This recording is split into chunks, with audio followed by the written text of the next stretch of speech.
Nope, not yet. I think I am live right now with Adam Bucko, live streaming on Facebook and elsewhere. If you are with us, then you also are live streaming with us. I know that there are people from at least 3 different countries and a couple of continents joining us. And it's great to have you here. My name is Jon M. Sweeney. I'm a contributing editor at spiritualityandpractice.com. I review a lot of the books, including Adam Bucko's new book, which I have right here and which is marked up with my little Post-it notes. And we're going to have a conversation with Adam. I'm going to introduce him to you first.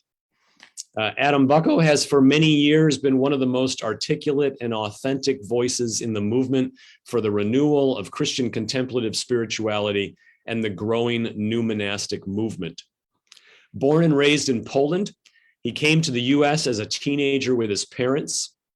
Adam has traveled the world, often as a spiritual pilgrim. He has taught engaged contemplative spirituality in Europe and in the US, and has co-authored 2 previous books, Occupy Spirituality, A Radical Vision for a New Generation, and The New Monasticism, an interspiritual manifesto for contemplative living. He founded an award-winning nonprofit called the Reciprocity Foundation, where he spent 15 years working with homeless youth living on the streets of New York City, providing spiritual care and developing programs to end youth homelessness and articulating a vision for spiritual mentoring in a post-religious world.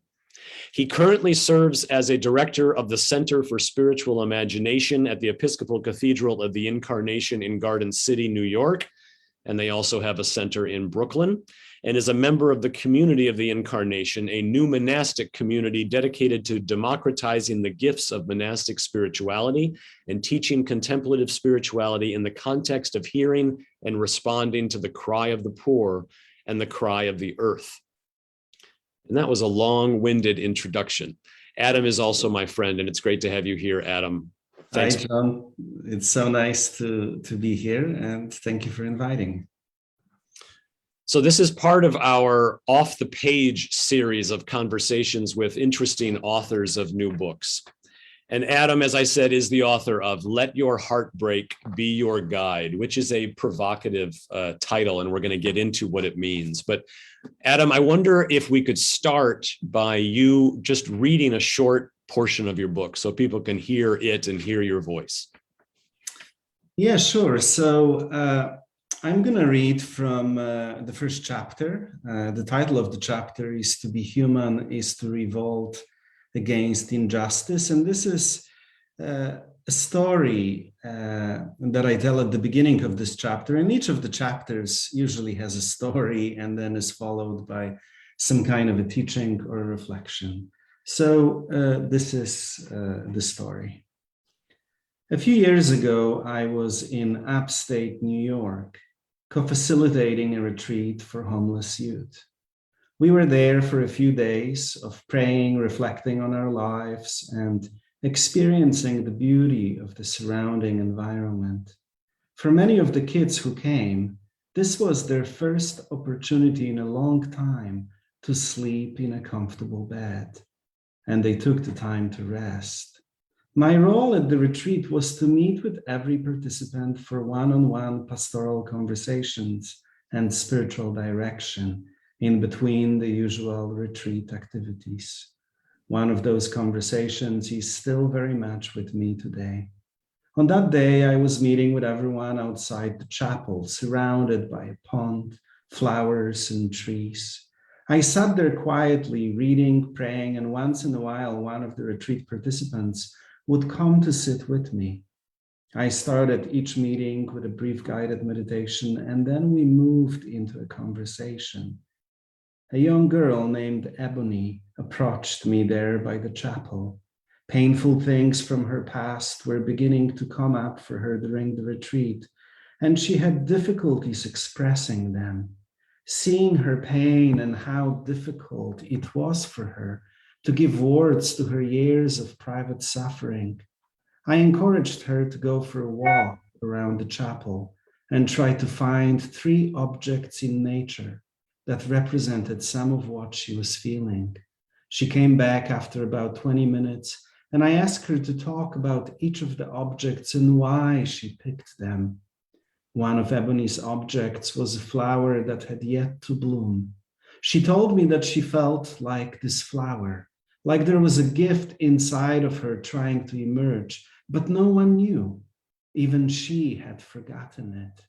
She said, I am like this flower. From the outside, no one knows that this flower has the potential to be beautiful, to offer fragrance and to bloom, unless they look inside. One day I know I will bloom, but I don't seem to be able to get there. I was struck by the truth of her words. There clearly did exist within her beauty, potential, and heartfulness, but it was all hidden and guarded by the rigid pain of her past.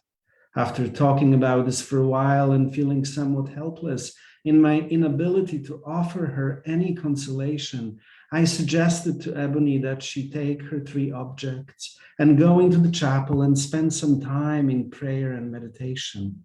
She went in, closed her eyes, and meditated for some time in silence while holding her objects in her hands. She was the last person on my list to see that afternoon, so I left my spot while she was in the chapel and went to get some tea. Sometime later, I noticed her from a distance running towards me with a big smile. I wasn't sure what had happened, but I noticed that she was radiant with life. What is it? I asked. Look at this flower, she answered. I looked at the flower, and indeed it was beautiful, but I didn't notice anything unusual. It is the same flower that I showed you earlier, she said. I was holding it in my hands while praying with my eyes closed, and I felt something. I felt like all of those struggles that I was feeling but was unable to express in words just kind of dissolved. And there was this sense of relief and peace. When I opened my eyes, I was shocked. The flower that I had held in my hands opened and bloomed while I was praying. Witnessing her words and radiant face, I felt like something special had just happened. Years later, she said that this little flower meditation, as she called it, was the starting point of a new life for her. It gave her permission to emerge out of hiding and to say yes to the gift that she was carrying in her heart, the gift that was hers to give to the world. Thank you, Adam. Thanks. So I'm going to ask you, I don't know, 6 or 7 questions. And when we get to about the bottom of the hour, I'm going to see if we have questions from those who are watching, and then we'll wrap up by 10 or 15 minutes before the next hour. So we won't keep you too long, but I have some things I definitely want to ask. And I know that people want to know about your book, and it's the title that I want to start with. Mm-hmm. It is a provocative title or a passionate title. And it strikes me, as I was sort of preparing for this yesterday and thinking about it, it strikes me that heart, the heart is such a sensuous, meaningful, profound image and reality in all the religions of the world. Mm-hmm. In my Catholicism, I have friends who have devotion to the Sacred Heart, for instance. And in lots of other traditions, there are similar sort of devotions where the heart becomes imaginative or figurative or metaphorical. Mm-hmm. And I imagine that you have some of that in mind when you talk about the heart, but I think you also have something much more also physical and real and existential in mind when you say heart and heartbreak. Can you just talk about that? Talk about why is heart so important to you on different levels? Yes, thank you for this question. John, for me, I think I had this experience when I started working with homeless youth. When I met them, I felt like I recognized them by their pain, because it felt to me like I was carrying their pain in my body for many years prior to meeting them. And so in my life, in my spirituality, that sense of heartbreak, that sense of something in me being shattered, has often been kind of a guiding principle. I follow that often. And there was this sense that emerged in my life that if I can be present to that, if I can follow the guidance of where that heartbreak takes me, if I can truly be present to it and show up for it without any buffers, I indeed do get shattered, but in the process, there is something there that I discover, this kind of, let's call it a presence that shows up and begins to pick up the pieces from the floor, so to speak, and reassembling into something that all of a sudden enables me to connect to the world and offer what I've learned from different experiences in life, especially painful experiences, as a sort of a gift that I have to contribute to specific people, to specific communities, to specific situations.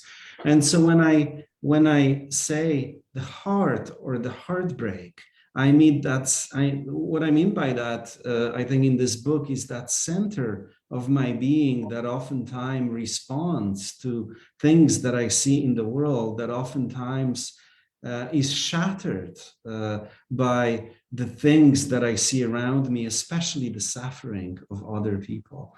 And so for me, it's not a very kind of a romantic thing. It's rather this existential reality that somehow takes me into places where I meet God. Mm. And you talk in the book a lot about your work, and a lot of your work now, I know, is as a priest, as a pastor, as a counselor, as a teacher of contemplative practices. For those who are listening and watching who know a little bit about the arc of your life, I mentioned the Reciprocity Foundation in my introduction, and we've talked about your work with homeless youth. For people who sort of know a little bit of that trajectory, what is it that's different now or similar now to working on the streets with homeless youth and teaching contemplative practices today to people who, arrived in their own automobiles and go home to their own houses and so on? How is it of one piece in your work, in your life, in your vocation? I think the work with homeless youth really took me into what I today understand to be the essence of contemplative prayer. A lot of our work with homeless kids was focused on helping them to touch that something within themselves where they can feel a sense of guidance, where they can feel held, where they can feel like something bigger than them is pushing them into the world, where they have some work to do. And so in many ways, my work with homeless youth taught me what contemplative prayer really means and how it connects with action. Now, a lot of my work is in some ways teaching others how to become receptive, how to listen to that almost silent whisper of God in our lives, how to say yes to it, and allow that reality of God to live through us as often as possible. And so that call that we hear in contemplative prayer can take us into the midst of human suffering, where we can kind of be God's partners, so to speak, in transfiguring the world, as Desmond Tutu says. So in many ways, my work now is about sharing what I've learned through my work with homeless youth, and also hopefully helping other people to discover how God wants to take them into the midst of human suffering, where they can contribute to that work as well. I still mentor homeless youth. I still occasionally work in jails, but largely my work now is about teaching contemplative prayer. And the way that I understand contemplative prayer is that it always leads us to justice within our specific vocation. For example, I know some hermits who don't necessarily leave their hermitages often, but I know that they bring the whole world to their hermitage, where they hold it before God and pray for the world. You know, I very much feel prayed for by them. But most of us live in the world, and I think each of us, you know, is called, as the Jewish tradition tells us, to fix that one thing that we came here to fix in the world. Who are some of your mentors, some of your teachers? So my first teacher was Sister Vandana Mataji, who was both a Roman Catholic nun and a Hindu Swamini. She had a hermitage outside of Rishikesh at the foothills of Himalayas. And through her, I kind of got connected to this tradition of Hindu Christian ashrams. I never met people like Father Beat Griffiths or Swami Abhishektananda, but she was, or Raimunda Panikar. She was friends with all of those people. Also, Antoni de Mello was her first spiritual director. And I felt like through her, I connected with that kind of Christian but interspiritual lineage. And then I had mentors like Matthew Fox, who helped me to reconnect with my body and creation. People like Andrew Harvey, who very much also emphasizes the way of heartbreak. People like Tessa Bilecki, who really helped me to understand the Carmelite tradition and this kind of a more conversational and passionate, and in some ways maybe very Jewish, way of wrestling with God and falling in love with God. Also people like Rabbi Yehuda Fein, who these days he's not very well known, but he was kind of a Hasidic rabbi who worked with homeless youth on the streets of New York City, who when people in the 60s and 70s were going to meet famous gurus, he went and met all of them and in some ways wasn't impressed. And then because he was Jewish, he went to the Holy Land and wanted to meet some of the spiritual masters who survived the Holocaust. And through them, through his Hasidic tradition, kind of re-emerged, but on the streets of New York, which was kind of a very unusual place for him to share what he's learned, And so he also taught me to look for the sparks of light in the darkest of places. And for me, that was for a long time, the streets of Manhattan. And also people like Rod Bush, who was a Black scholar who really made me helped me to befriend Malcolm X as a kind of spiritual guide in a way. And there are a few others, and I actually dedicate this book to I think I mentioned most of my mentors and teachers. No, that's terrific. And speaking of your formation, your teachers and your formation, I was trying to think of a question I could ask you that your fans haven't heard you answer before. And so I think I may have come up with one. So this is that question. Oh, goodness. All right. And of course, people who are meeting you for the first time, they hear in your voice that, you're not from the Southern California buckos, No. And I mentioned in my introduction of you that you grew up in Poland. So my question is this: do you think that there's a way that you see the world or a way that you tell a story that has something to do with growing up in Poland or growing up with the particular parents that you grew up with? Yeah, absolutely. I came to this country in many ways already with a formed view of the world that has been shaped by very specific experiences that I had as a child. I saw that social change is not just a dream, but could become a reality, because I saw the system changing in Poland. I witnessed powerful spiritual figures, including my parish priest, who preached nonviolence and spoke truth to power, and some of them got killed, including our parish priest. And, you know, I come from a people in Poland, and I mean, this is maybe also part of my kind of spiritual formation. We are very earthy people in many ways, but also our history has been shaped by suffering. So Polish Christianity, and I grew up as a Roman Catholic, is very much about following, you know, the Blessed Virgin Mary. And in Poland, it's the Black Madonna with scars on her face. Growing up in Poland, it's like you just understand this is our mother, and she has scars on her face because she feels our pain. And so this is someone who understands that, you know, this kind of an imaginary or maybe not so imaginary friend that we can always engage in a conversation with. And so in many ways, you know, like all of my spirituality has been marked by that.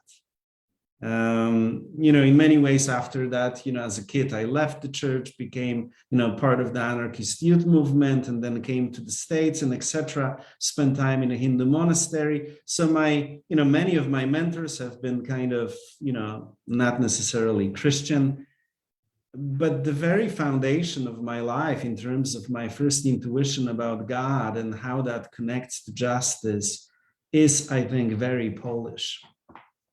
And you know, it's still with me. Of course, as someone who now had spent, you know, many years in the US, I often feel like I fantasize about Poland. I go there, it's no longer my country. And the US is also, to some extent, my country, but I'm different, you know? I speak with an accent that everyone recognizes. So it's this kind of a life of being in between. And that's very challenging, but I think that there's also a gift that comes from us. We see things differently, and we struggle with feeling like we don't belong sometimes, you know? Well, which means you understand people who also feel that they don't belong. Yeah. Tell me about Tanisha's funeral. Chapter 8 of your book is called A Sermon at Tanisha's Funeral. Yeah, so it's actually, you know, this is very interesting. This sermon was actually never delivered, and it was written probably about a decade and a half after that funeral took place. And I wrote that sermon to process what I felt. Tanisha was a kid in Orlando who worked for those, you know, who are familiar with Orlando. There's a long street called Orange Blossom Trail, and that's where a lot of sex work usually happens at night. That's where a lot of underage teenagers, runaways, throwaways, end up staying in some of those sketchy motels. You know, they sleep during the day and at night work for food and survival on the streets. And Tanisha was one of those kids. I remember seeing her, you know, for the first time, and she had these big brown eyes that seeing her was like a call. I knew that I had to do something. I knew that I had to help her. And we tried so many times. Eventually, she got arrested for prostitution. We tried to go to jail and help her. I mean, I just had that intuition, but we were not able to get in. And then on the day that she was released, I think a pimp or a drug dealer, or probably someone who was both, just killed her, shot her and her friend. And that was a life-shattering experience for me. And in many ways, that's what led me to step outside of the kind of institutional system of help that I was part of, and to venture on my own. And then with my friend Taslim Tagore, founding the Reciprocity Foundation, because I realized that the system was failing those kids. And, you know, she died, and I struggled with that a lot. And so writing this sermon was really my way of coming to terms with what happened, of also saying thank you to her for the contribution that she made to my life, because I think that that particular thing that happened in her life, the interactions that I've had with her, but also in some ways how she died, really shaped quite a few choices that I've made after that, you know. What is the difference that it makes to recognize someone's heartbreak, or to listen to someone's heartbreak and to really hear it and honor it? And how do we often make the mistake of not doing that well? Yeah, I think that to recognize someone's heartbreak is to engage in a specific kind of way of being with them, where we show up in the same way that we show up for prayer, where we put aside all of our preconceived notions about how to be present for them, how to respond to them, and to just simply be there in a way that allows us to co-feel with them. And when that happens, as I mentioned before, there's something of God that enters that relationship. And it's not that what we know and how to help others, all the things that we've learned, it's not like that isn't useful. It's just somehow, usually, at least in my experience, that something of God that enters pulls from things in our life and helps us to assemble them in ways that are surprising to us oftentimes, where all of a sudden we know what to say, how to be, how to accompany them. It's kind of a mysterious and I think a mystical process in many ways. And I think in this book, I'm advocating for that kind of living in the world, where we deeply listen, where we allow the world to enter our hearts and maybe even shatter our hearts, and then relying on that something that comes of God in those moments to help us how to make sense, how to respond, how to be with all of that. You also talk about forgiveness quite a bit in the new book.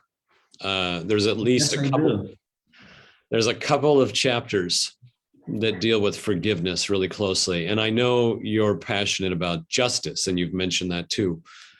Do you think that there are times when forgiveness and justice absolutely must go together? There can't be one without the other? Or do you think that do you look at forgiveness and justice not necessarily together? No, I look at them together, you know, and I think that the lesson that my talk about forgiveness, I think, again, in some ways is inspired by what I experienced in Poland. Poland never had a Truth and Reconciliation Committee after the system collapsed. It also never had a Truth and Reconciliation Committee after the war or after the Holocaust or any of the tragedies that happened on that land. And as a result, you know, even though the system collapsed in 1989, every few years there is still, you know, accounts being published whenever someone is about to get elected, how they collaborated with this and that, and etc. We're still troubled by the past. And so I think what I'm advocating is justice that is reshaped by forgiveness, where the kind of justice that we're talking about is not necessarily just about getting even though there should be room in it for accountability, but rather I think I'm proposing the kind of justice that can lead to healing. If you've joined us recently, I'm Jon M. Sweeney talking with Adam Bucko, who is the author of the new book, Let Your Heartbreak Be Your Guide, published by Orbis Books. It came out about a month ago, and we're glad that you're here. Adam, at the end of the book, or towards the end of the book, you talk about how it's time to fast and pray. And are you serious? Are we supposed to fast and pray for the future? Are you an old time religious person? Are you speaking metaphorically? Are you speaking literally? Are you speaking both? No, I'm speaking both. I think that, it comes, I think, from a quote from Reverend Barber, who was responding to the then recent election of Donald Trump, how it's time to fast and pray. And I guess what I say is that it doesn't matter who gets elected. Our response should always be that. And I know in my life, during difficult times, during times of discernment, I often had a practice of fasting on bread and water twice a week. And I think that in my view, whenever I can do it, that always works, because it helps me to quiet my mind. It helps me to quiet my heart and to go into a space where listening for guidance becomes possible. In fact, I think that kind of a practice allows me to hear the guidance of God, to recognize it in a clearer way. So I am absolutely advocating for that. I think when I look at the world, and there's another chapter in the book about the dark night of the species, where I take the teachings of St. John of the Cross, but also the 12-step spirituality, and talk about how at this point, it's not so much what we can fix, because a lot of the proposals that we have could very much be coming from the same kind of awareness or consciousness that created those problems in the first place. What I'm advocating for is treating our present crisis as what St. John of the Cross talks about and calls the dark night, where we are called to essentially go into the desert of our hearts, to be with everything, to bear witness to everything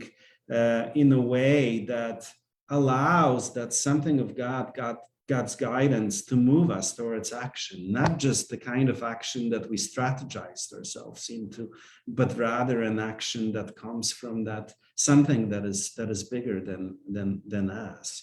And I think fasting is one of those practices that I swear by, and I highly encourage people to try that. So yes, I am inviting people into this practice in a quite literal sense. And anyone who's watching us should if they have a question, they should type that in the chat, and I will see it, and I will try to get to your questions as well as my own. Adam, there's a. I love your cat, by the way. That was Martin saying hello. There's a lot of emphasis on heartbreak and woundedness and vulnerability in your book, and I love that. But my question is, do you ever meet people, and I'm guessing you have, who don't connect with what you're saying because they don't feel those things? And do they ever admit to you that, I don't really have heartbreak, or I don't feel wounded, or I don't like being vulnerable, and why would I want to be vulnerable? Do you end up talking about the themes that you are passionate about and that your whole vocation in life is all about from that perspective? Yeah, sometimes I meet people who are not that interested in this kind of a spirituality. And I think that something that I am also very clear about in my life is that my work is not really meant to resonate with everyone. I just have a tiny small piece that I'm offering to the world. And there are many other spiritualities and many other ways of finding God and walking with God and responding to to a call. And so most people who are attracted to my work very much resonate with this kind of language and this kind of emphasis. But I'm also very clear that, that this is not for everyone. At the same time, having talked about heartbreak so much, I think I really like Matthew Fax's framework for spiritual practice and for understanding one's spiritual life, where he has 4 pathways. And in my work with homeless kids, especially, I used quite a bit of that. It wasn't just about the heartbreak, it was also about falling in love with life and aliveness. And what I've discovered is that if we can hold simultaneously our aliveness and what makes us truly alive and our heartbreak, then we're combining both what he calls via positiva and via negativa, and we can hold it and truly be present to both. Oftentimes, something cracks in our operating system. And then there's that infusion of life that we feel, that inspiration. He calls that via creativa. And in my view, that is what vocation is. That infusion of energy that feels like we're being kind of taken and moved, and we get an insight about how to use our creative energies in the world, And then he introduces the final step, which is via transformativa, where we look at our insights, where we are looking at where we're being moved to show up, and we evaluate it in terms of, is what I'm feeling, is what I'm doing in service of compassion, justice, and beauty, or is it in service of something else? And so that's kind of the validating impulse. So I think as a whole, I do think it's important to also emphasize those other components of life. But a lot of my work and how I respond to life and how I also teach contemplative spirituality does come through heartbreak. And I think that we do need to get more comfortable with taking steps towards our heartbreak, because I think that that is one of the keys for us to be able to respond to all the suffering that we see in the world today. But via positiva is also very important. And I learned that also from my rabbi mentor, who, had these beautiful stories about how a lot of his work on the streets was really just about making kids laugh. Kids who were feeling so much suffering, how enabling them to open to joy, even just for a moment, somehow eased their pain and provided, kind of a much needed break from their lives. And how that too can be a vehicle towards getting a glimpse of what our lives can be in terms of accessing that freedom that we all need in order to be able to, get up every morning, go downstairs and turn the open sign on. Yes, we're open for business. So I think both are important, but in my teachings, I definitely do emphasize heartbreak. It might just be, as Andrew Harvey says, my Slavic melancholy. All of our saints were martyrs. But see, I also wonder if what you're putting your finger on is that there's something about maturity, not just spiritual maturity, but maturity as a human being, to be able to see suffering, not just to be vulnerable and be more sensitive to the world around us, but to first be able to see it. Yes, and I think I'm also responding to a lot of kind of American pop spirituality that for a very long time focused and emphasized, feelings of well-being and positive feelings. It depends how far you go into kind of, the new age world, how a lot of it, was focused on just being blissful and ignoring reality, and even in some of the contemporary discourse around, yoga, mindfulness, and other things, how a lot of traditional concepts, like even concepts of enlightenment and God are being replaced with a concept of wellness. And I think that wellness is very important, but it's not the whole story. And I think that part of that story that we often miss is our ability to engage with suffering, not just as something that we can, that can pass through us and then we can release it and feel great again, but rather to develop this capacity to truly be present to it in the world, So are you saying that if I read your book, I won't become more physically fit or wealthy? Yes, I think that I can almost promise that. That's actually, a good mark. We're talking with Adam Bucko about Let Your Heartbreak Be Your Guide. You're at Spirituality and Practices Facebook page, and or perhaps you're looking at this on YouTube after we've been live. There are some questions from others, Adam. I want to get to them.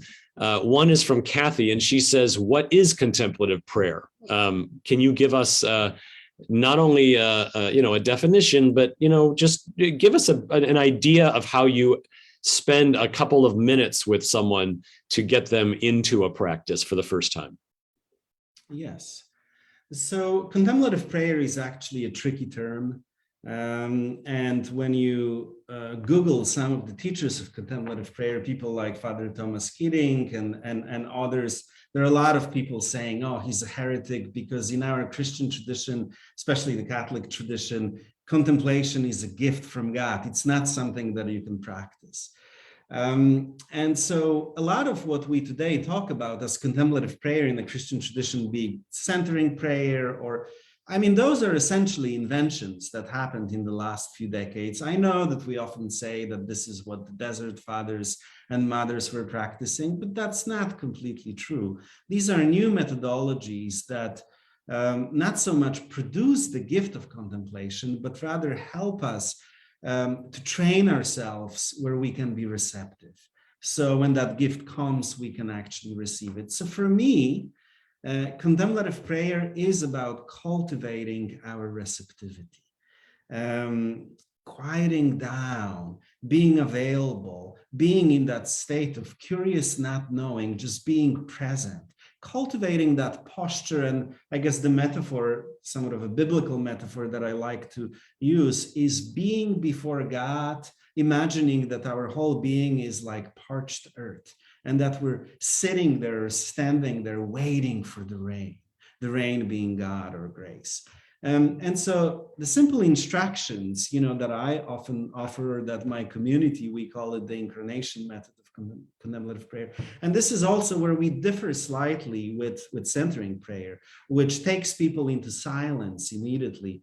We often say that it's actually not good to take people into silence too quickly, because that could lead to spiritual bypass. So what we advocate is that people show up before God, kind of really paying attention to what is present in them, naming all of their hurts, especially naming all of those things that we tend to push under before God, that we tend to leave outside of our prayer room, bringing all of that messiness of life, but also joy of life, and then engaging in a heart-to-heart conversation with God. Talking to God that can lead to tears, where afterwards we can feel like we really named everything that was on our hearts, and then just moving into the state of receptive silence. And so to me, that's one of the most effective ways of entering prayer, through talking and then feeling like we're completely spent, so to speak, and just being in that state of receptivity and listening, allowing the rain of grace, the rain of God to come to us. And all we need to do is just to say yes to it, so God can begin to do the work of healing on us. That famous quote that unfortunately wasn't written by Saint Teresa of Avila, even though it's listed even in some mystical anthologies, that Christ has no hands but ours, no heart by ours. Through our hands, he can, touch the world. Through our hearts, he can love the world. And I think that, to me, that's what contemplative prayer is. We're receptive. So as Saint Augustine says, that sleeping Christ, who's sleeping in the innermost cabin of our hearts can wake up and begin to live through us and love through us and maybe even sometimes protest through us. Yeah. And I know that it might sound esoteric, but I think it's quite simple. It's just about talking and then resting in God. Well, it sounds like something anyone can do. Yeah. You don't have to be a monastic. You don't have to, this is, and I mean, in the Jewish tradition, that's one of the ways that at least some of the Hasidic masters encouraged people to pray. And initially I learned it from my rabbi, this kind of cry of the heart, like really. And then if you're in nature, imagining that all the grasses and trees are literally praying with you. Yeah. Janine asks this. Our first response to pain seems to be to run away. Could we or should we at times embrace it instead?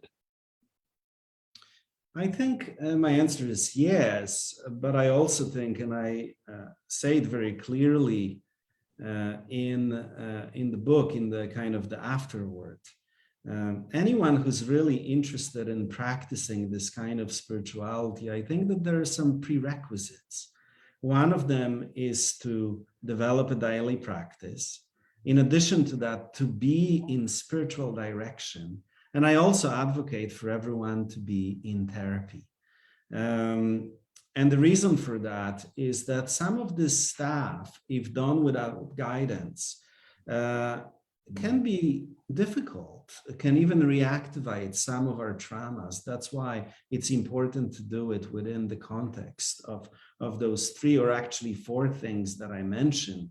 It's also advisable that a person is a member of a small group of people who can process this together, a group of people that is under the guidance of a spiritual director.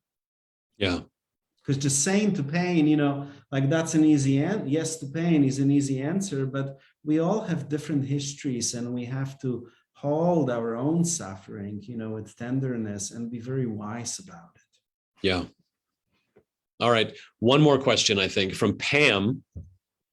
Actually, Pam and one other, we have a couple of people who want you to say something more about what the 12 steps of AA, what role do they play in your teaching and in your book? Because you mentioned it very fleetingly.